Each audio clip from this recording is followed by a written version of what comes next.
Vamos a desarrollar hoy día lo que es análisis situacional de salud del Perú. Vamos a dar una mirada global a lo que está pasando hoy en día en nuestro país en cuanto a salud, ¿no?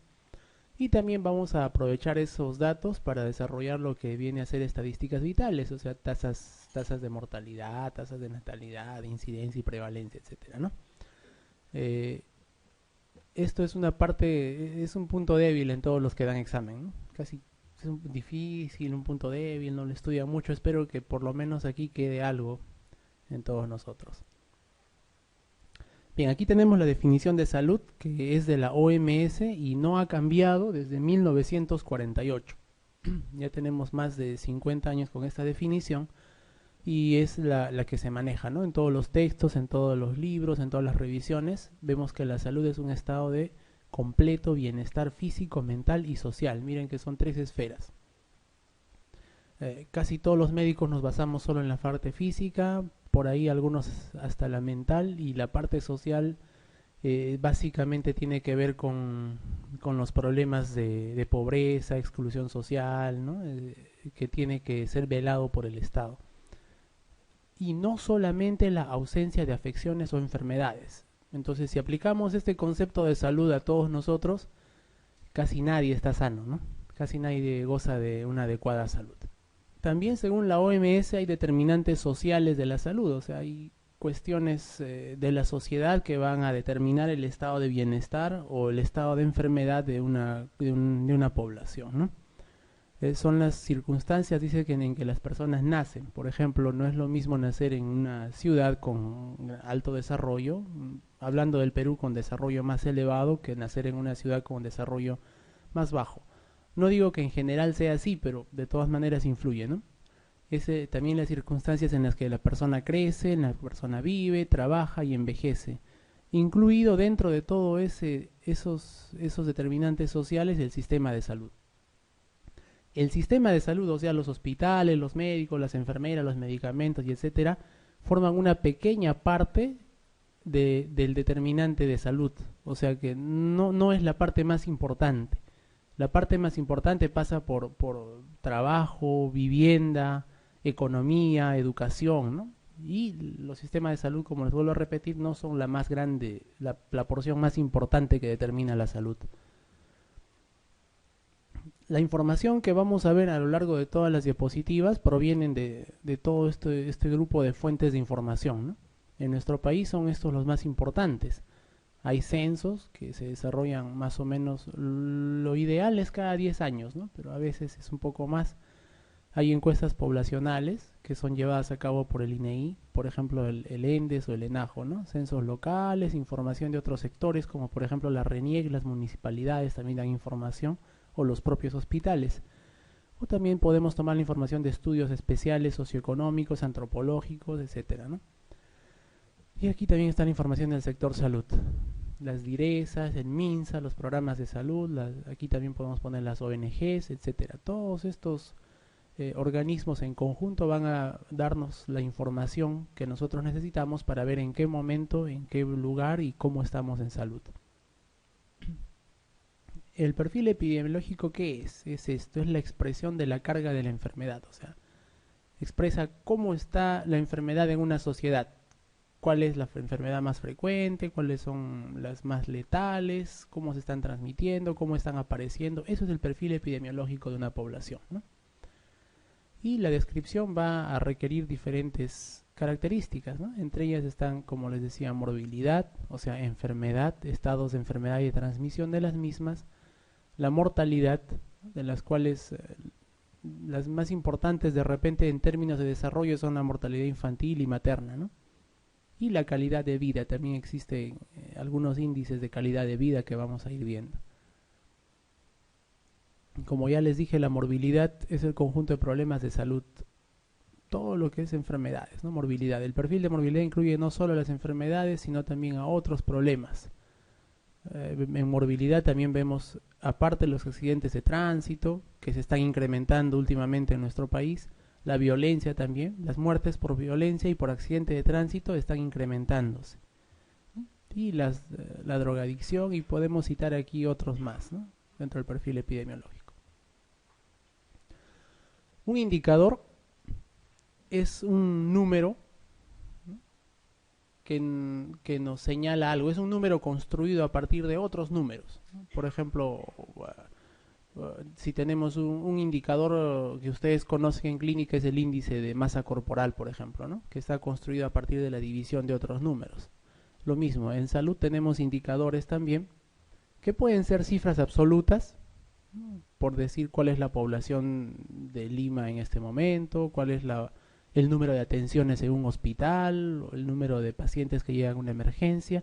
Son cifras absolutas. Estas cifras absolutas sirven para tomar decisiones en cuanto a planear cuál va a ser nuestra oferta de servicios de salud, ¿no? También tenemos las tasas, las razones, proporciones e índices. Vamos a ir viendo poco a poco cómo son esas, ¿no? Bueno, como les decía, las cifras absolutas dan una idea de esta magnitud o volumen real de un suceso. Por ejemplo, ¿no? El uso de cifras absolutas sí se tiene limitaciones porque no alude a la población de la cual se obtiene. Miremos así, en una población de 15.000 habitantes hay 40 defunciones, ¿no? Y en otra población de 20.000 habitantes hay 50 defunciones. Aparentemente en la segunda población hay más defunciones, pero teniendo en cuenta que su número de habitantes es mayor, esto no es tan cierto, ¿no? La proporción sería un poco, de repente, igual o menor. Las cifras absolutas tienen ese inconveniente de que no nos dan más información salvo saber cuál es el número de tal cosa o de cual otra, ¿no?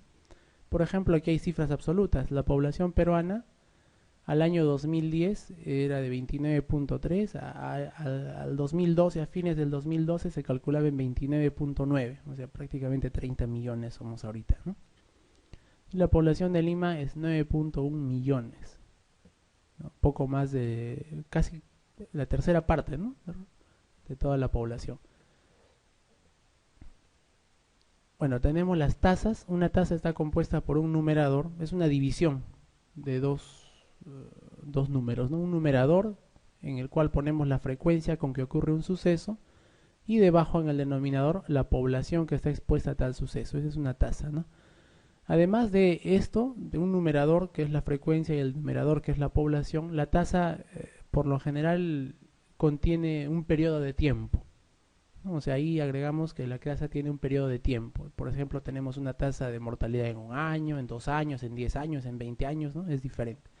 Entonces también incluye la tasa un periodo de tiempo. Por ejemplo, tasas de mortalidad, tasas de fecundidad, que ya algunos hemos escuchado, vamos a ir viéndolos poco a poco, etc. Una razón expresa una relación entre dos sucesos nada más, ¿no? A diferencia de las tasas, el numerador no está incluido en el denominador y no hace referencia a una población. O sea, a diferencia de la tasa, en la razón podemos decir, por ejemplo, la razón de varones a mujeres en este salón es, ¿no? Tenemos 10 varones, 20 mujeres, la razón es 10 sobre 20 o 1 sobre 2, un varón por cada 2 mujeres. Esa es una razón. El numerador no está incluido en el denominador. Y una proporción es muy parecida a una tasa, pero expresa simplemente el peso o la frecuencia relativa que tiene un suceso. Es una proporción. El denominador también incluye al numerador, pero esta proporción no nos está diciendo, o sea, no se expresa en un periodo temporal como en la tasa. En la tasa se expresa en 1 año, en 2 años, ¿no? En medio año puede ser. En cambio, la proporción, por lo general, expresa en un momento dado cuál es la proporción de una enfermedad o de un grupo de personas, ¿no? Esa es una diferencia. Aquí entre razón y tasa una diferencia para que más o menos quede claro. Como ustedes ven aquí arriba, la razón, tenemos dos cifras en las cuales el numerador es diferente al denominador. No está incluido. El denominador es otra cosa y el numerador es otra. Por ejemplo, como les decía, en el aula de clases imaginemos que hay 30 varones y 20 mujeres. Entonces la razón varones a mujeres es de 30 a 20 o de 3 a 2, lo que significa que por cada 3 varones, ¿no? 3 varones, hay 2 mujeres. O también podemos decir 1.5, lo cual quiere decir que por cada 1.5 varones, aquí el denominador es 1, hay una mujer. Eso es una razón. En cambio, en una tasa, al igual que en una proporción, el denominador, como ustedes ven, A más B, incluye al numerador, que es A. O sea, este numerador está metido también dentro del denominador, es como una proporción. Como decíamos, con la diferencia de que aquí se incluye el carácter temporal, ¿no?, del tiempo. Por ejemplo, con este mismo ejemplo, la tasa de varones sería 30, que son el número de varones que nos dice acá, y 50 el número total de alumnos en el salón, ¿no? Y esa sería la tasa, 60% o 0.6. Cuando se calcula tasa se suele multiplicar por algún factor de corrección, ¿no? Por 100, por 1000, por 10.000, y vamos a ir viendo por qué se hace eso. Dentro de las tasas más comunes tenemos la incidencia y la prevalencia, que son claves en todos los exámenes de admisión de la carrera médica. Bueno, ¿qué es la incidencia? Como nos dice aquí, está subrayado y en negrita, ¿no? Hace referencia a los casos nuevos, nunca se olviden. Incidencia siempre hace referencia a los casos nuevos de una enfermedad. ¿Pero dónde? En una población susceptible. O sea, no en toda la población, sino en la población que es susceptible de enfermar con esa enfermedad. Y por una unidad de tiempo. Por ejemplo, imaginemos que estamos hablando de la incidencia de una enfermedad que puede ser cáncer de útero. Los casos nuevos podrían ser el número de cáncer de útero que se ha presentado, digamos, en Lima, en un año. Y la población susceptible tendrían que ser todas las mujeres, ¿no? No podrían ingresar los varones dentro de la población susceptible, porque estamos hablando de una enfermedad propia de las mujeres. Y por unidad de tiempo. Esto de aquí es importante, ¿no? Lo que está subrayado determina la incidencia. Y para calcular la incidencia, como son casos nuevos, nosotros tenemos que seguir a estas personas a lo largo del tiempo, ¿no? Al grupo susceptible en un periodo de tiempo e ir diagnosticando los casos nuevos. Por eso es que la incidencia se mide en tiempo, en un año, por ejemplo, o en 10 años, o en 20 años, ¿no? Y ahí se va siguiendo a toda la población y se van detectando los casos nuevos. Eso es incidencia.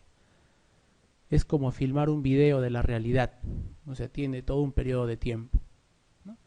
Y la incidencia se calcula a través de un grupo de estudios que se llaman longitudinales, o sea, en el tiempo, ¿no? Que vas midiendo varias veces si es que aparece o no la enfermedad hasta que vas detectando casos nuevos.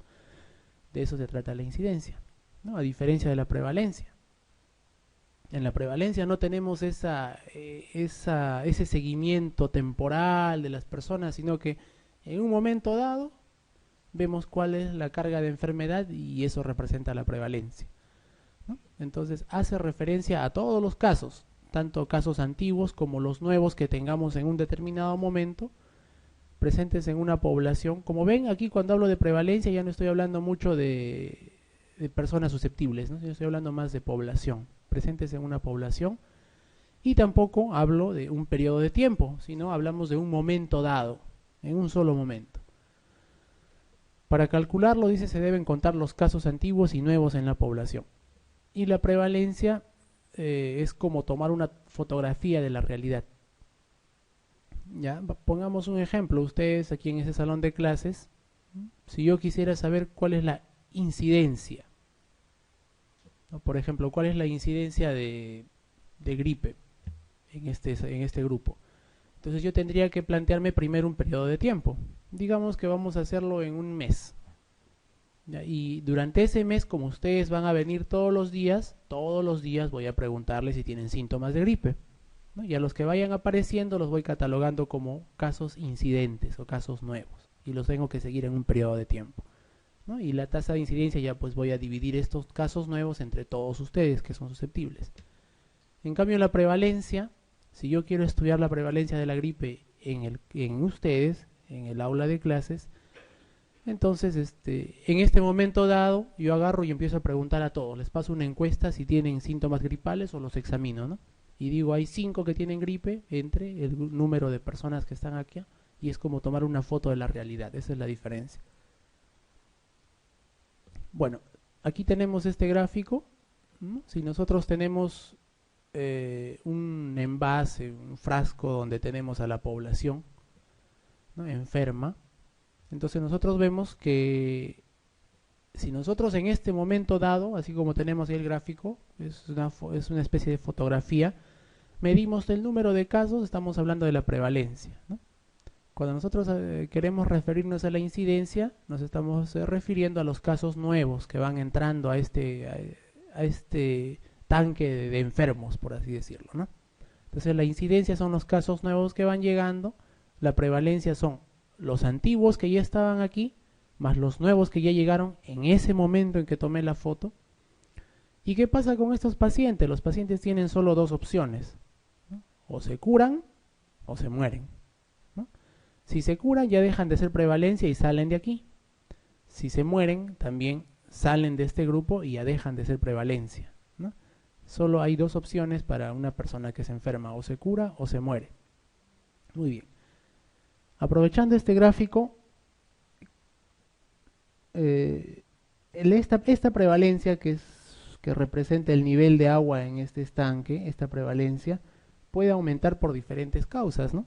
Una de ellas, imagínense que hace algún tiempo cuando yo estudiaba medicina nomás, diagnosticar a una persona de VIH era igual que decirle te vas a morir de aquí a un par de años. No había nada que hacer, ¿no? Y cuando yo iba de estudiante a los hospitales veíamos cómo los pacientes se morían, pues. Se morían porque no habían antirretrovirales. Habían antirretrovirales, pero no podían llegar a la población porque eran muy caros todavía. Entonces en ese momento las personas morían rápidamente y la prevalencia de VIH probablemente no era muy alta. Pero hoy en día con el tratamiento Targa una persona con VIH puede vivir muchos años, 20 o 30 años, ¿no? Por lo tanto la prevalencia aumenta, la prevalencia de VIH. Les cuento esto a razón de que en una oportunidad yo vi un reportaje, no tienen por qué saber esto de prevalencia e incidencia los reporteros, pero deberían enterarse mejor, ¿no? Decían que era muy preocupante que la prevalencia de casos de VIH había aumentado dramáticamente en el Perú, la prevalencia era muy alta, ¿no? Pero si nosotros estamos hablando de salud pública, ¿nos importa que la prevalencia sea más alta o que la incidencia sea más alta? Lo que nos importaría es la incidencia, ¿no? En caso de enfermedades graves. Porque si nosotros paramos aquí en la incidencia y le damos buen tratamiento, vamos a hacer que la prevalencia continúe siendo alta, ¿no? ¿Por qué? Porque estamos logrando prolongar la vida de esas personas. Muy bien. Aquí tenemos lo mismo, ¿no? Imagínense, esto es la prevalencia basal donde está la línea, es una población que tiene este grupo de enfermos y los casos nuevos que van llegando van contribuyendo a incrementar esta prevalencia, ¿no? Entonces la prevalencia incrementa cuando la incidencia también se incrementa, ¿no? O también aumenta la prevalencia cuando estos muertos, ¿no?, dejan de morir, aumenta la prevalencia. Muy bien, ¿y la incidencia en qué casos se aumentará? Imagínense, hace 100 años no había tomografía, ¿no? Entonces, la única manera de diagnosticar cáncer de pulmón era hacerlo en un paciente que ya tenía el cáncer, pues así, todo un nódulo en el pulmón inmenso. Hoy en día, con la tomografía, la gamografía, etcétera, es más fácil diagnosticar cánceres de pulmón incipientes. Entonces, cuando uno empieza a tener métodos diagnósticos más sensibles que diagnostican más rápidamente una enfermedad, tenemos que la incidencia se ve aumentada, ¿no? Eso hay que distinguir bastante, porque a veces pensamos que una enfermedad de verdad está apareciendo, cuando en realidad lo único que ha pasado es que nosotros hemos mejorado nuestra manera de diagnosticar, ¿no? También es una causa del aumento de la incidencia, las mejoras en el diagnóstico. Y bueno, por aquí abajo también las muertes o las curaciones pueden hacer disminuir la prevalencia, ¿no?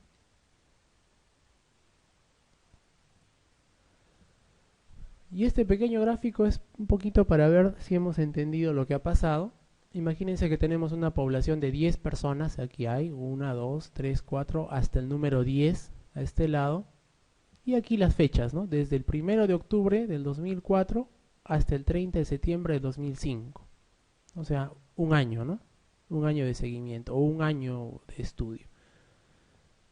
Y en la parte de arriba tenemos qué significa cada símbolo. Por ejemplo, la flechita para abajo significa fecha en la cual se inicia una enfermedad, se inicia la enfermedad que estamos estudiando. Puede ser, pongámosle tuberculosis. La cruz significa fecha de muerte y la flechita hacia arriba significa fecha de recuperamiento o de curación, ¿no? Muy bien. Imagínense que nosotros queremos estudiar la incidencia de esta enfermedad que le hemos puesto de nombre tuberculosis entre el 1 de octubre del 2004 hasta aquí, un año. Dijimos que la incidencia se estudia en un periodo de tiempo. Muy bien, entonces para estudiar la incidencia tenemos que hacerlo en los casos susceptibles, ¿no? Miren, la flechita para abajo significa que el paciente ya está enfermo. Si nosotros empezamos aquí el estudio, la persona 1 ya está enferma. Esa persona ya no es susceptible, ya no va a poder ser considerado como caso de incidente, ¿no? Este tampoco, porque ya está enfermo antes de que empiece el estudio. Estos tampoco. Las personas que yo voy a incluir en mi estudio serían los que aún son susceptibles acá, que todavía no han empezado la enfermedad. O sea, el caso 3, el caso 6, el caso 7 y el caso 10, ¿no? Muy bien. Ellos son los susceptibles, ellos son los que van en el denominador.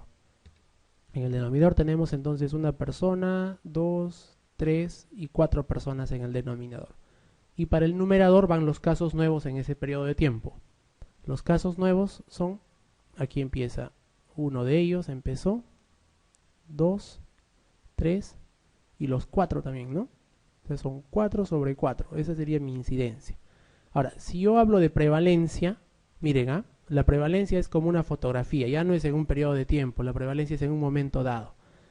Por ejemplo, yo puedo hablar de la prevalencia al 1 de octubre del 2004 de tuberculosis. ¿Cuál sería la prevalencia en esta población de 10 personas? Los que ya están enfermos, 1, 2, 3, 4, 5 y 6. Entre la población total, 10, ¿no? ¿La prevalencia será la misma acá? ¿A mitad de estudio? No, aquí la prevalencia son 1, 2, 3, 4, 5, 6 también, pero no son los mismos, ¿no?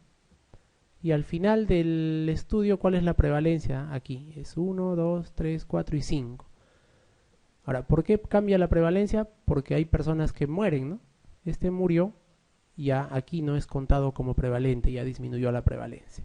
Entonces un poquito para que más o menos nos demos cuenta bien la diferencia entre prevalencia e incidencia. Muy bien, ahora vamos a ver algunas tasas. La tasa de prevalencia se calcula, la tasa de prevalencia de una enfermedad se calcula de esta manera, ¿no? En el numerador ya vimos los casos nuevos más antiguos, prevalencia, ¿no? Números de casos nuevos más antiguos, o sea, todos los casos que hay en un momento dado, de una enfermedad en un momento dado. Es como tomar una fotografía, en un momento dado es la prevalencia. Y en el denominador el número de personas en la población en el mismo momento dado. ¿Qué nos dice la prevalencia? Nos informa sobre la cantidad de la enfermedad en un momento dado en una población. Esa es una tasa de prevalencia. Ahora, esto lo podemos multiplicar por 100, por 1000, por 10.000, etcétera, como vamos a ir viendo en el caso de mortalidad. Y la tasa de incidencia, para recalcar, es esto, el número de casos nuevos de una enfermedad. Casos nuevos, ya no nuevos más antiguos, solo los nuevos, en un periodo de tiempo, miren, en un periodo de tiempo, sobre el número de personas susceptibles, o sea, número de personas sanas, pero que pueden desarrollar la enfermedad. Aquí en el denominador no entran los que ya están enfermos, entran solo los susceptibles, en el mismo periodo de tiempo, o que iniciaron susceptibles en el mismo periodo de tiempo, ¿no? Y como dice aquí, la incidencia o la tasa de incidencia informa sobre los casos nuevos que se presentan en una población. La incidencia indica el riesgo de enfermar, o también se le conoce como el riesgo total de enfermar. Si yo digo, por ejemplo, que en una población de 100 personas, durante un año enferman 15, el riesgo total es de 15%, o sea, 15 en 100 personas, ¿no? Las tasas de mortalidad que nosotros conocemos y que vamos a ver también son tipos de incidencia. Pero en este caso el desenlace o la enfermedad, por así decirlo, es la muerte, ¿no? Es como decir, ¿cuáles son el número de casos muertos en un periodo de tiempo sobre las personas susceptibles de morir en ese mismo periodo de tiempo? Las tasas de mortalidad son un tipo de tasas de incidencia. Bueno, esta pregunta, a ver, ¿una tasa qué es? Una tasa es A, la probabilidad de aparición de un fenómeno. B, el número de sucesos ocurridos en relación a las posibilidades de ocurrencia de este. C, el número de sucesos ocurridos por cada 100 veces la posibilidad de ocurrencia de este. D, la probabilidad de aparición de un suceso por unidad de tiempo. E, la relación existente entre el número de sucesos ocurridos de un fenómeno y el número de sucesos ocurridos de otro fenómeno. ¿Qué es una tasa? Dijimos que la tasa, en la tasa el denominador contiene el numerador, ¿no? Y que se mide en un periodo de tiempo. Entonces, de estos, ¿cuál es el que mejor nos indica una tasa? Es la probabilidad de aparición de un suceso por unidad de tiempo.